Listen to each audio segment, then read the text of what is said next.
ഈശോ മിശിഹായ്ക്ക് സ്തുതിയായിരിക്കട്ടെ.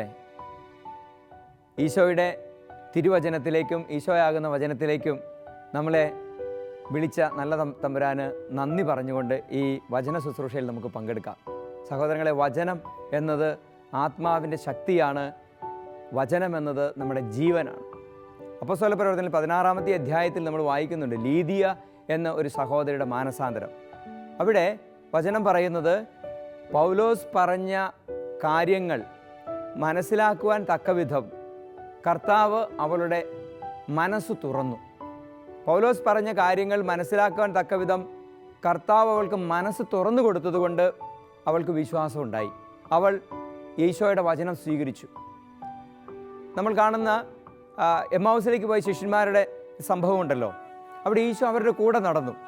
സത്യത്തിൽ അവരുടെ മനസ്സ് മൂടപ്പെട്ടിരുന്നു, അവരുടെ കണ്ണുകൾ അന്ധമായിരുന്നു എന്നാണ് വചനം പറയുന്നത്. എന്നാൽ ഈശോ കൂടെ നടന്നപ്പോൾ അവർ ഈശോയുടെ വചനം കേട്ടു.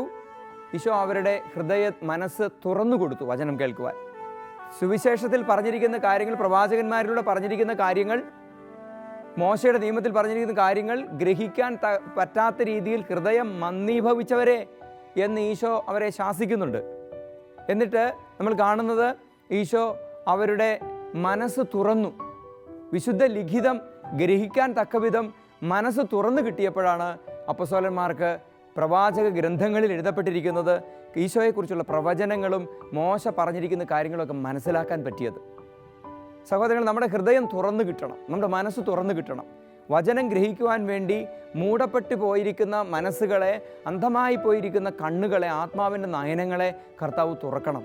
ഈ സമയത്ത് നമുക്ക് വിശ്വാസത്തിൻ്റെ തീക്ഷ്ണതയും ആത്മാവിൻ്റെ ജ്വലനവും ഉണ്ടാകുവാൻ നമുക്ക് പ്രാർത്ഥിക്കാം. ഒരു നിമിഷം കണ്ണുകൾ അടയ്ക്കാം. സർവശക്തനായ ദൈവമേ, അങ്ങയുടെ വലിയ സ്നേഹത്താൽ ഞങ്ങളെ നിറയ്ക്കുന്നതിനെ ഓർത്ത് നന്ദി പറയുകയാണ്. ഈ സമയത്ത് അങ്ങയുടെ വചനം ഞങ്ങൾക്ക് വേണ്ടി അങ്ങ് പങ്കുവെച്ചു തരുന്ന അങ്ങയുടെ മഹത്തായ സ്നേഹത്തെ ഓർത്ത് നന്ദി പറയുകയാണ്. ലീദിയായുടെ ഹൃദയം തുറന്നു കൊടുത്തതുപോലെ, അവളുടെ മനസ്സുകളെ അങ്ങ് ജ്വലിപ്പിച്ചതുപോലെ, എമ്മാവുസിലേക്ക് പോയ ശിഷ്യന്മാരുടെ കൂടെ നടന്ന് അവർക്ക് വചനം വ്യാഖ്യാനിച്ചു കൊടുത്തതുപോലെ, ഈശോയെ അവിടെ കൂടിയ ശിഷ്യന്മാരുടെ, അപ്പോസ്തലന്മാരുടെ ഗണത്തിൻ്റെ മനസ്സുകളെ അങ്ങ് വചനം ഗ്രഹിക്കാൻ തക്കവിധം തുറന്നു കൊടുത്തതുപോലെ ഞങ്ങളുടെ ഹൃദയങ്ങളെയും തുറക്കണമേ. അങ്ങനെ ഞങ്ങൾ അങ്ങയെ അറിയുവാൻ ഇടവരട്ടെ. ദൈവത്തിൻ്റെ തിരുവചനം ഞങ്ങളുടെ ഹൃദയങ്ങളിൽ 30, 60, 100 മേനി ഫലം പുറപ്പെടുവിക്കുവാൻ ഇടവരട്ടെ എന്ന് പ്രാർത്ഥിക്കുന്നു. പിതാവിൻ്റെയും പുത്രൻ്റെയും പരിശുദ്ധാത്മാവിൻ്റെയും നാമത്തിൽ ആമേൻ. സഹോദരങ്ങളെ, ദൈവത്തിൻ്റെ വചനം നമ്മുടെ ആത്മാവിന് ശക്തിയാണ്, ജീവനാണ്. അതുകൊണ്ട് തന്നെ ദൈവത്തിൻ്റെ വചനത്തിൻ്റെ ഉൾപ്പൊരുളുകളെ ഗ്രഹിക്കുവാൻ നമ്മുടെ മനസ്സ് തുറന്നു കിട്ടണം. എന്നെ സ്വാധീനിച്ച ഒരു വചനഭാഗമുണ്ട്, അത് നമുക്ക് അല്പസമയം ഒന്ന് ധ്യാനിക്കാം. തോബിത്തിൻ്റെ പുസ്തകത്തിലാണ് ഈ വചനമുള്ളത്. തോബിത്തിൻ്റെ പുസ്തകം 6-ാമത്തെ അധ്യായം. നിങ്ങൾക്കറിയാം, തോബിത്തിൻ്റെ ആ പുസ്തകത്തിൻ്റെ പശ്ചാത്തലം നിങ്ങൾക്കറിയാം. തോബിത്ത് എന്ന് പറയുന്ന വിശ്വസ്തനായ, വിശ്വാസിയായ, വളരെ തീക്ഷ്ണമതിയായ ഒരു മനുഷ്യൻ. അദ്ദേഹം ദൈവത്തിൻ്റെ ശുശ്രൂഷകൾ സ്നേഹപൂർവ്വം ചെയ്യുന്നു. അതിനിടയിൽ അദ്ദേഹം അന്ധനാകുന്നു. അങ്ങനെ അന്ധത ബാധിച്ച് പിന്നെ അവർക്ക് സാമ്പത്തികമായ വലിയ ഞെരുക്കമുണ്ടാകുന്നു. ഈ സമയത്ത് തോബിത്ത് ഓർക്കുകയാണ്, താൻ പണ്ട് കടം കൊടുത്തിരുന്ന കുറച്ച് പണം അത് തിരിച്ചു മേടിക്കാൻ മകൻ തോബിയാസിനെ പറഞ്ഞയക്കുകയാണ്. അതിന് കൂടെ പോകുവാൻ വേണ്ടി റഫായേൽ മാലാഖ ആണ് അവിടെ വരുന്നത്. അത് പിന്നീട് അവർ മനസ്സിലാക്കുകയാണ്. റഫായേൽ ദൂതൻ ഒരു മനുഷ്യരൂപത്തിൽ ഒരു സഹായിയായിട്ട് കൂടെ നടക്കുകയാണ്. ഇങ്ങനെ അവർ യാത്ര ചെയ്യുമ്പോൾ തോബിയാസ് എന്ന മകൻ്റെ ഏക ലക്ഷ്യമെന്ന് പറയുന്നത് മുൻപോട്ട് പോയി ആ പണം കടം കൊടുത്ത തൻ്റെ ബന്ധുവിനെ കണ്ടെത്തി ആ പണം തിരിച്ചു മേടിച്ച് വീട്ടിലേക്ക് വരണം. അങ്ങനെ സാമ്പത്തികമായ ഞെരുക്കത്തിൻ്റെ സാഹചര്യത്തിൽ ഒരു ആശ്വാസം ഉണ്ടാവണം. ഇത് മാത്രമാണ് അദ്ദേഹത്തിൻ്റെ ലക്ഷ്യം. അങ്ങനെ പോകുന്ന വഴിക്ക് ഒരു നദിയിൽ കുളിക്കാൻ ഇറങ്ങുകയാണ്. ഇവിടെ വെച്ച് നമ്മൾ കാണുന്ന ഈ വചനം, തോബിത്തിൻ്റെ പുസ്തകം 6-ാം അധ്യായത്തിൻ്റെ 2 മുതലുള്ള തിരുവചനങ്ങൾ ഞാൻ വായിക്കാം. തോബിയാസ് കുളിക്കാൻ ഒരു നദിയിലിറങ്ങി. അപ്പോൾ ഒരു മത്സ്യം മുകളിലേക്ക് ചാടി, അത് അവനെ വിഴുങ്ങിക്കളയുമായിരുന്നു. മത്സ്യത്തെ പിടിക്കൂ എന്ന് ദൂതൻ വിളിച്ചു പറഞ്ഞു. അവൻ മത്സ്യത്തെ പിടിച്ചു കരയിലേക്ക് എറിഞ്ഞു. ദൂതൻ പറഞ്ഞു, അതിനെ വെട്ടിപ്പിളർന്ന് അതിൻ്റെ ചങ്കും കരളും കൈപ്പയും എടുത്ത് സൂക്ഷിക്കുക. അവൻ അങ്ങനെ ചെയ്തു. സഹോദരങ്ങളെ, ഈ സംഭവം കർത്താവ് നമുക്ക് ഇപ്പോൾ ഓർമ്മിപ്പിച്ച് തരുന്നത്, വ്യാഖ്യാനിച്ചു തരുന്നത് ജീവിതത്തിൻ്റെ ചില യാഥാർത്ഥ്യങ്ങളെ മനസ്സിലാക്കാൻ വേണ്ടിയിട്ടാണ്.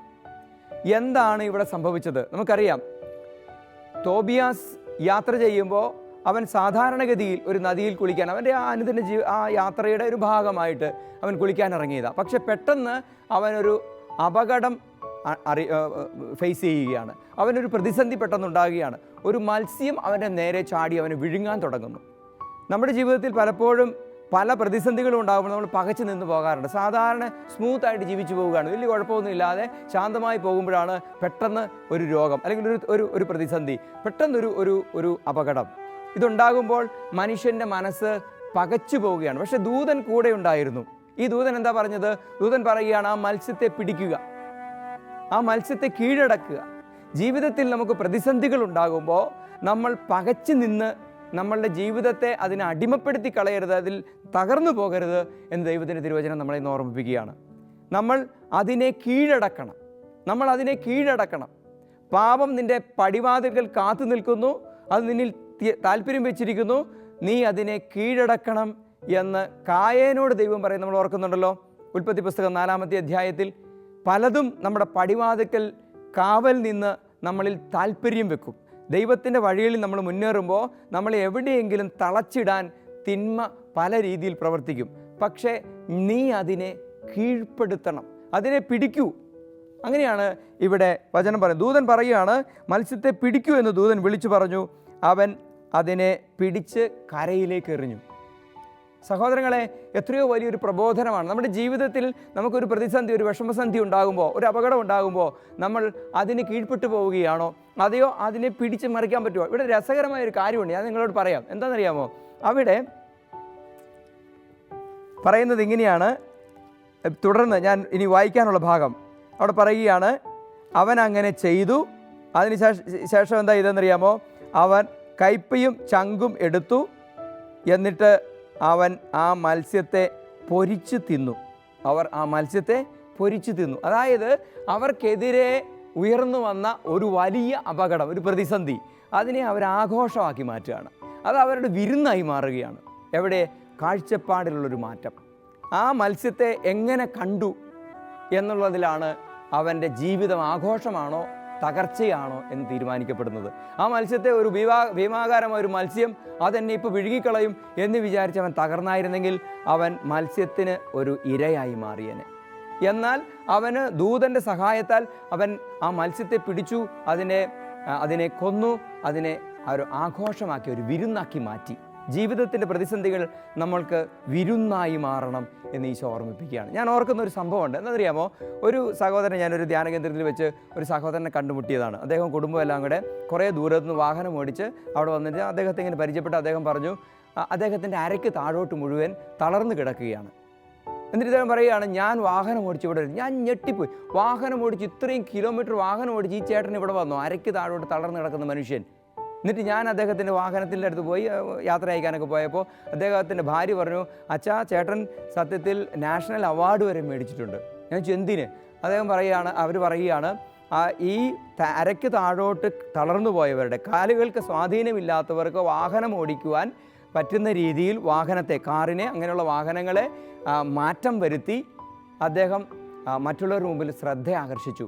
അത് നമ്മുടെ ദേശീയ തലത്തിൽ പോലും ശ്രദ്ധ ആകർഷിച്ചു. അങ്ങനെ അദ്ദേഹത്തിന് അവാർഡ് കിട്ടി. അദ്ദേഹത്തിൻ്റെ ബ്രേക്ക്, ഇതെല്ലാം കാലയിലാണല്ലോ കാറിൻ്റെ ബ്രേക്ക്, ആക്സിലേറ്റർ, ഇങ്ങനെ ക്ലച്ച്, ഇതെല്ലാം സ്റ്റീറിങ്ങിലേക്ക് കൊണ്ടുവന്ന് അങ്ങനെ കൈകൊണ്ട് മാത്രം കാറ് ഡ്രൈവ് ചെയ്യാൻ പറ്റുന്ന രീതിയിൽ അതിൻ്റെ ടെക്നോളജീസ് മാറ്റിയെടുത്തു. അത് ഇദ്ദേഹത്തിനുണ്ടായ, സത്യത്തിൽ ഇദ്ദേഹം നല്ല ആരോഗ്യമായ ഒരു മനുഷ്യനായിരുന്നു. അദ്ദേഹത്തിന് ഒരു ആക്സിഡൻറ്റ്, അതെയോ മരത്തിൽ നിന്ന് വീണാണ്, ഞാൻ കൃത്യം ഓർക്കുന്നില്ല. അദ്ദേഹത്തിന് ഒരു അപകടം ഉണ്ടായി. ആ അപകടത്തിൽ അരയ്ക്ക് താഴോട്ട് തളർന്നുപോയി.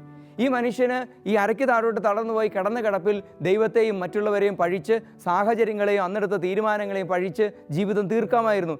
ഞാനൊന്ന് പോകണ്ടായിരുന്നു, അല്ലെ മരത്തെ കയറണ്ടായിരുന്നു, ഏത് കഷ്ടകാലത്തിനാണ് ഞാനിങ്ങനെ ചിന്തിച്ചത് എന്ന് പല രീതിയിൽ സ്വയം പഴിച്ച്, അല്ലെങ്കിൽ ദൈവത്തെ പഴിച്ച്, അല്ലെങ്കിൽ മറ്റാരെങ്കിലും പഴിച്ച് ആ ജീവിതം തീർന്നു പോയേനെ. തോബിയാസിൻ്റെ നേരെ ചാടിയ മത്സ്യം അവനെ വിഴുങ്ങിയേനെ.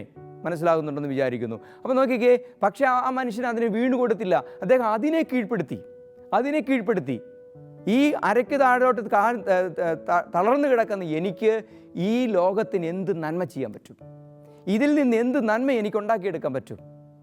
സഹോദരങ്ങളെ, അവിടെയാണ് ആ മനുഷ്യൻ ഒരു പുതിയ മനുഷ്യനെ, ഒരു വ്യത്യസ്തനായി മാറിയത്.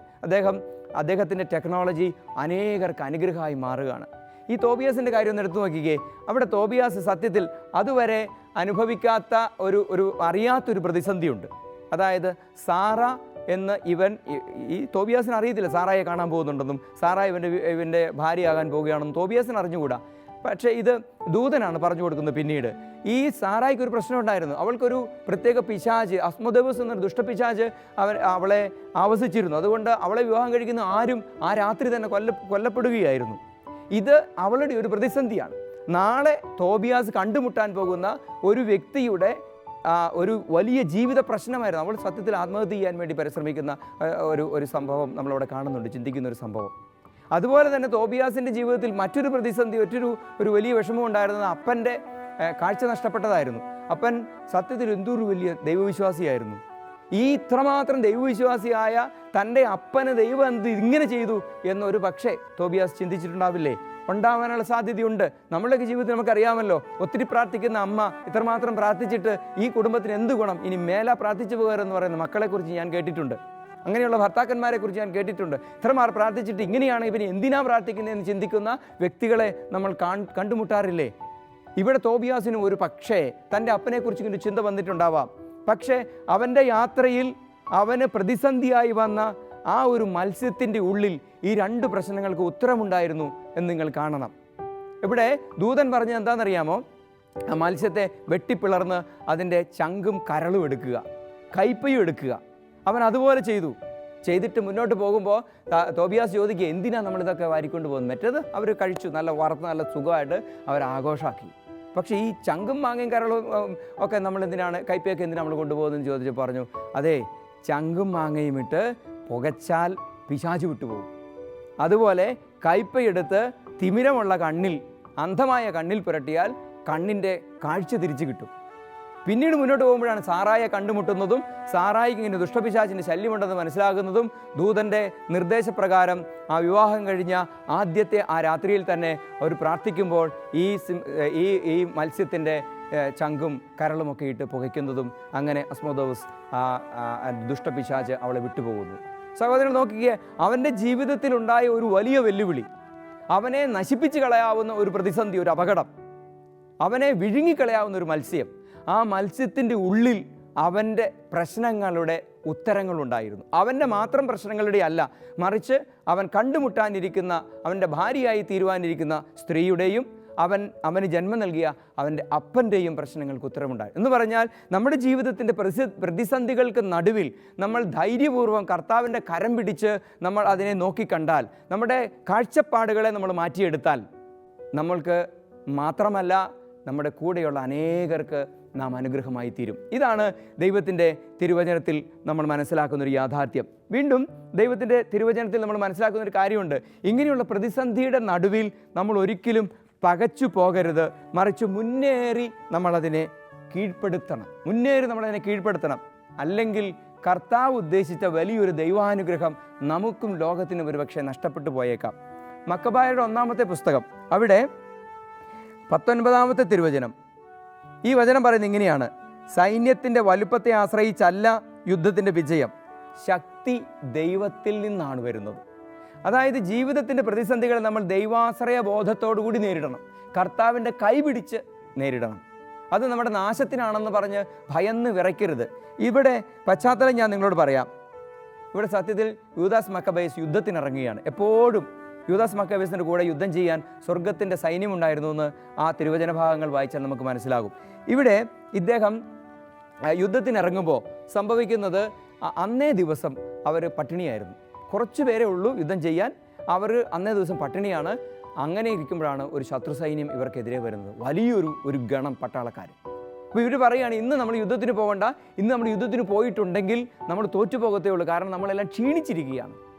അപ്പോൾ യൂദാസ് മക്കബേസ് അവരോട് പറയുന്ന സ്വർഗത്തിൻ്റെ ദൂതാണ്, സൈന്യത്തിൻ്റെ വലുപ്പത്തിലല്ല വിജയം, മറിച്ച് ശക്തി വരുന്നത് കർത്താവിൽ നിന്നാണ്. നീ കഴിച്ച ഭക്ഷണത്തിലല്ല നിൻ്റെ ശക്തി, നിൻ്റെ കൂടെയുള്ള ആൾക്കാരുടെ എണ്ണത്തിലല്ല നിൻ്റെ ശക്തി, നിൻ്റെ വിജയം, മറിച്ച് കർത്താവിൽ നിന്നാണ് ശക്തി വരുന്നത്. സഹോദരങ്ങളെ, കർത്താവിൽ നിന്ന് ശക്തി സ്വീകരിക്കാൻ തുടങ്ങുമ്പോഴാണ് നമ്മൾ യഥാർത്ഥത്തിൽ പ്രതിസന്ധികളെ നേരിടാനും അതിൽ വിജയം പ്രാപിക്കാനും മനസ്സിലാക്കുക.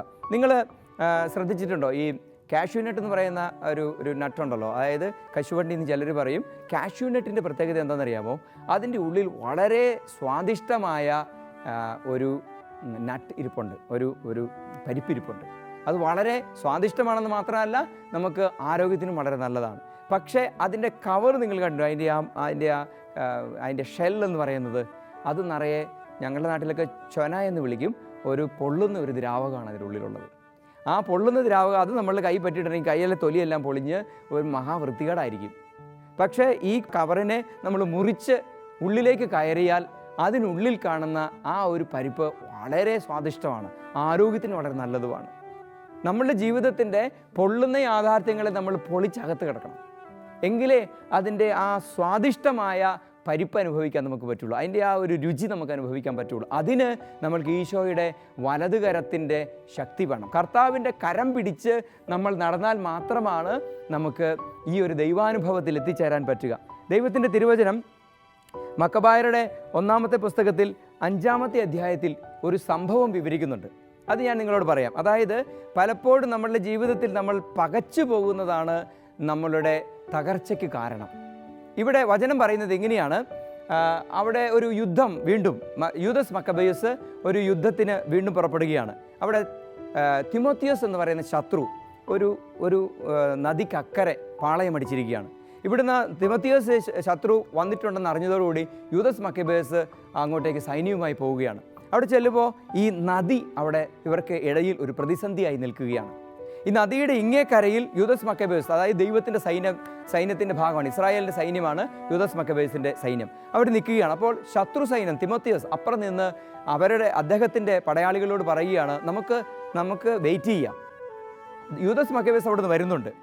അവൻ അവിടെ നിന്ന് വന്ന് ഈ നദി മുറിച്ച് ഇപ്പുറത്തേക്ക് വരികയാണോ അതെയോ അവൻ അക്കരെ തന്നെ അവിടെ പാളയം അടിക്കുകയാണോ എന്ന് ശ്രദ്ധിക്കാം. അവൻ പാളയം അടിച്ച് അക്കരെ തങ്ങുകയാണെങ്കിൽ നമുക്ക് അങ്ങോട്ട് പോയി അവനെ തോൽപ്പിക്കാം. കാരണം അവൻ പേടിച്ച് അവിടെ, ആ നദിയെ പേടിച്ച് അവിടെ നിൽക്കുകയാണ്. എന്നാൽ അവൻ നദി മുറിച്ച് ഇപ്പുറത്തേക്ക് വരികയാണെങ്കിൽ നമുക്ക് അവനെ ജയിക്കാൻ സാധിക്കുകയില്ല, അവൻ നമ്മളെ തോൽപ്പിക്കും തീർച്ച. സഹോദരങ്ങൾ, എന്താ സംഭവിച്ചത്? യൂദസ് മക്കബേയസ് നദിയുടെ കരയിലെത്തിക്കഴിഞ്ഞപ്പോൾ അവൻ നദിയെ ഭയപ്പെട്ടില്ല, അവൻ നദിയുടെ ഒഴുക്കിനെ ഭയപ്പെട്ടില്ല, ആഴത്തെ ഭയപ്പെട്ടില്ല. അവൻ പറഞ്ഞു, ദൈവത്തിൻ്റെ ശക്തിയാലാണ് നമ്മൾ മുന്നേറുന്നത്, കർത്താവ് നമ്മളെ കാക്കും. അവൻ പടയാളികളോടുകൂടെ ആ നദി മുറിച്ച് നേരെ തിമോത്തിയോസിനെ ആക്രമിക്കാൻ, അദ്ദേഹത്തിൻ്റെ സൈന്യത്തെ ആക്രമിക്കാൻ പോവുകയാണ്. ചരിത്രം വിശുദ്ധ ഗ്രന്ഥത്തിൽ എഴുതപ്പെട്ടിരിക്കുന്നത് അവിടെ യൂദസ് മക്കബേയസിൻ്റെ വിജയത്തെക്കുറിച്ചാണ്. ജീവിതത്തിൽ പ്രതിസന്ധികളിൽ പകച്ചു പോകരുത് സഹോദരങ്ങളെ. കർത്താവിൻ്റെ പക്ഷത്തെങ്കിൽ ആരെനിക്ക് എതിര് നിൽക്കും? വിശുദ്ധ പൗലോസ് റോമാക്കാർക്ക് എഴുതിയ ലേഖനത്തിൻ്റെ 8-ാമത്തെ അധ്യായത്തിൽ പറയുന്ന ഒരു ശക്തിയുടെ വചനമാണ്. ഞാനല്ല അധ്വാനിച്ചത്, കൃപയത്രേ അധ്വാനിച്ചതെന്ന് ഈശോ പൗലോസ് പറയുന്നില്ലേ? നമ്മളുടെ ജീവിതത്തിൽ കർത്താവിൻ്റെ കരം പിടിച്ച് ജീവിതത്തിൻ്റെ പ്രതിസന്ധികളെ തരണം ചെയ്യണം, യുദ്ധം ചെയ്യണം. നമ്മൾ പകച്ച് പിന്നോട്ട് പോകുന്നവർ തോൽപ്പിക്കപ്പെടുന്നവരല്ല, മറിച്ച് നമ്മൾ കർത്താവിൻ്റെ കരത്താൽ വിജയം പ്രാപിക്കുന്നവരാണ് എന്നൊരു ബോധ്യം നമുക്കുണ്ടാകണം. ജീവിതത്തിൻ്റെ പ്രതിസന്ധി ഒരുപക്ഷെ നിനക്ക് ഒത്തിരി തരത്തിലുള്ള പുകമറകൾ, ജീവിതത്തെ ആകപ്പാടെ ഒരു പുകമയത്തിൽ എത്തിച്ച് കാണുമായിരിക്കും. പക്ഷേ എഴുന്നേൽക്കണം. കർത്താവിൻ്റെ കരം പിടിച്ച് നീ എഴുന്നേൽക്കണം. വെള്ളത്തിലേക്ക് താന്നുപോയ പത്രോസ് കർത്താവ് നീട്ടിക്കൊടുത്ത കരം പിടിച്ച് എഴുന്നേറ്റ് വീണ്ടും വെള്ളത്തിൻ്റെ മുകളിലേക്ക് നടന്നു. അവൻ തോണിയിൽ കയറി സുരക്ഷിതനായി. കർത്താവ് നമ്മളെ സഹായിക്കട്ടെ എന്ന് പ്രാർത്ഥിക്കുകയാണ്. സഹോദരങ്ങളെ, നമുക്കൊന്ന് കണ്ണടച്ച് പ്രാർത്ഥിക്കാം. സർവശക്തനായ ദൈവമേ, അങ്ങ് എത്രയോ വലിയവനാണ്, അങ്ങ് സർവശക്തനാണെന്ന് തിരിച്ചറിയാനുള്ള ശക്തി ഞങ്ങൾക്ക് തരണമേ. ശാന്തമാവുക, ഞാൻ ദൈവമാണെന്നറിയുക. വചനം ഞങ്ങൾ ഓർക്കുകയാണ്. ഈശോയെ, അങ്ങാണ് എന്നെ സൃഷ്ടിച്ചത്, അങ്ങാണ് ഞങ്ങളെ സൃഷ്ടിച്ചത്. ഞങ്ങളുടെ ജീവിതത്തിൻ്റെ എല്ലാ സാഹചര്യങ്ങളെയും അങ്ങ് അറിയുന്നു, അങ്ങ് അനുവദിക്കുന്നു. അതുകൊണ്ട് തന്നെ അങ്ങയുടെ കരം പിടിച്ചാൽ തോബിയാസിനെ പോലെ ഞങ്ങൾക്ക് ഞങ്ങളുടെ പ്രതിസന്ധികളെ തോൽപ്പിക്കാൻ, അതിൽ ഒളിച്ചു വച്ചിരിക്കുന്ന അനുഗ്രഹങ്ങളെ പ്രാപിക്കാൻ സാധിക്കുമെന്ന് ഞങ്ങൾ വിശ്വസിക്കുന്നു. പരിശുദ്ധ അമ്മേ, ഈ വിശ്വാസം ഞങ്ങളിൽ വർദ്ധിപ്പിക്കണമേ. നിത്യം പിതാവും പുത്രനും പരിശുദ്ധാത്മാവുമായി സർവേശ്വര എന്നേക്കും. ആമേൻ.